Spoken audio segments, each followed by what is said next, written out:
भारत बांग्लादेश को लेकर बात शेख हसीना के बाद से ज्यादा होने लगी है। अब दोनों देशों के रिश्तों में आई खटास चर्चा में है।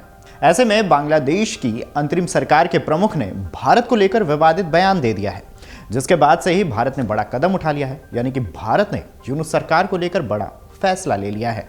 ऐसे में भारत ने क्या कदम उठाए हैं, भारत ने बांग्लादेश को लेकर क्या फैसला लिया है, चलिए विस्तार से बताते हैं। नमस्कार, मेरा नाम तन्मय है और आप देख रहे हैं अमर उजाला। भारत ने बांग्लादेश को दी जा रही ट्रांसशिपमेंट सुविधा को अचानक बंद कर दिया था, जिसके बाद अब बांग्लादेश ने भारत से धागा यानी कि यार्न आयात पर बड़ा फैसला करते हुए एक बड़ा कदम उठा लिया है। जिसके बाद से इस बात की चर्चा जोरों पर है कि बांग्लादेश ने भारत से टक्कर लेने के चक्कर में खुद ही सेल्फ गोल कर दिया, यानी कि अपने ही पैर पर कुल्हाड़ी मार दी है। भारत और बांग्लादेश के रिश्ते में बीते कुछ समय से बड़ी तल्खी देखी जा रही है। दोनों देशों के बीच तनाव अब व्यापार को भी प्रभावित करता दिख रहा है। बांग्लादेश ने भारत के साथ लैंड बॉर्डर ट्रेड को प्रभावित करने वाले कई अहम कदम उठाए हैं। इसके जवाब में भारत ने भी बांग्लादेश को इंडियन लैंड कस्टम स्टेशनों के जरिए तीसरे देशों को माल निर्यात करने से रोक दिया है। इससे दोनों देशों के व्यापार पर फर्क पड़ा है और ट्रेड वार जैसी स्थिति पैदा हो गई है। खबरों की माने तो बांग्लादेश के राष्ट्रीय राजस्व बोर्ड यानी कि एनबीआर ने भूमि बंदरगाहों के माध्यम से भारत से यार्न के आयात को निलंबित कर दिया है। नेशनल बोर्ड ऑफ रेवेन्यू यानी कि एनबीआर ने 13 अप्रैल 2025 को एक नोटिफिकेशन जारी कर भारत से बेनापोल, भूमरा, सोना मस्जिद, बंगला बंधा जैसे प्रमुख लैंड पार्ट्स के जरिए यार्न के आयात पर पूरी तरह से रोक लगा दिया। यह फैसला तुरंत लागू हो गया है। पहले इन बंदरगाहों से भारत का यार्न बांग्लादेश पहुंचता था। इसके बाद वहां के टेक्सटाइल उद्योग के लिए अहम कच्चा माल था। मीडिया रिपोर्ट्स के मुताबिक यह कदम बांग्लादेश टेक्सटाइल मिल्स एसोसिएशन बीटीएमए की मांग पर उठाया गया है।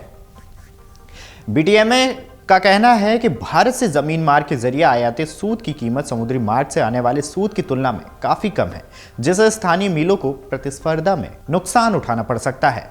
इसके अलावा बीटीएमए ने कहा है कि या साफ शब्दों में कहे तो आरोप लगा है कि आयातित लेटर ऑफ क्रेडिट यानी कि एलसी में बताई गई मात्रा से ज्यादा यार्न लेकर टैक्स चोरी कर रहे थे। इससे स्थानीय उद्योगों को और नुकसान हो रहा था।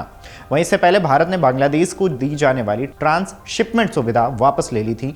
विदेश मंत्रालय के प्रवक्ता रणधीर जायसवाल ने हाल ही में कहा था कि इस सुविधा की वजह से भारत के हवाई अड्डों और बंदरगाहों पर भीड़ भाड़ बढ़ रही थी, जिससे भारत के अपने निर्यात में देरी और लागत बढ़ रही थी। भारत का यह अहम कदम उस बयान के बाद आया है जिसमें यूनुस ने चीन में कहा था कि भारत के साथ पूर्वोत्तर राज्य लैंड लॉक्ड हैं और समुद्र तक उनकी पहुंच का रास्ता सिर्फ बांग्लादेश से है।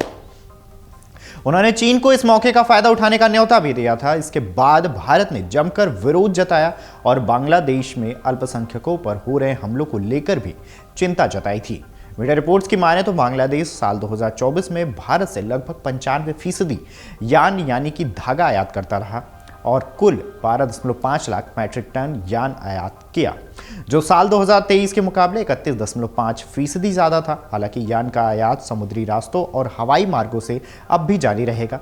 बीटीएमए का मानना है कि इससे स्थानीय उद्योग मजबूत होंगे, विदेशी मुद्रा बचेगी और टैक्स चोरी रुकेगी। लेकिन गारमेंट निर्यातकों का कहना है कि यह फैसला छोटे और मझोले उद्योगों को नुकसान पहुंचा सकता है। खैर, एक्सपर्ट्स का मानना है कि पाकिस्तान से ज्यादा आयात का रास्ता खोलने के लिए यूनुस सरकार ने भारत के साथ सूत व्यापार रोका है। पाकिस्तान की कीमतें भारत जितनी प्रतिस्पर्धी नहीं है। ऐसे में यह निर्णय बांग्लादेश में छोटे और मध्यम स्तर के उद्यमों को भारी नुकसान कर सकता है।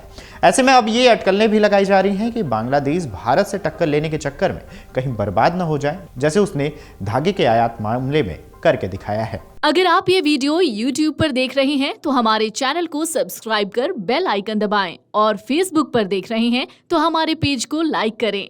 8 मिलियन प्लस सब्सक्राइबर, आपके इस भरोसे के लिए बहुत धन्यवाद।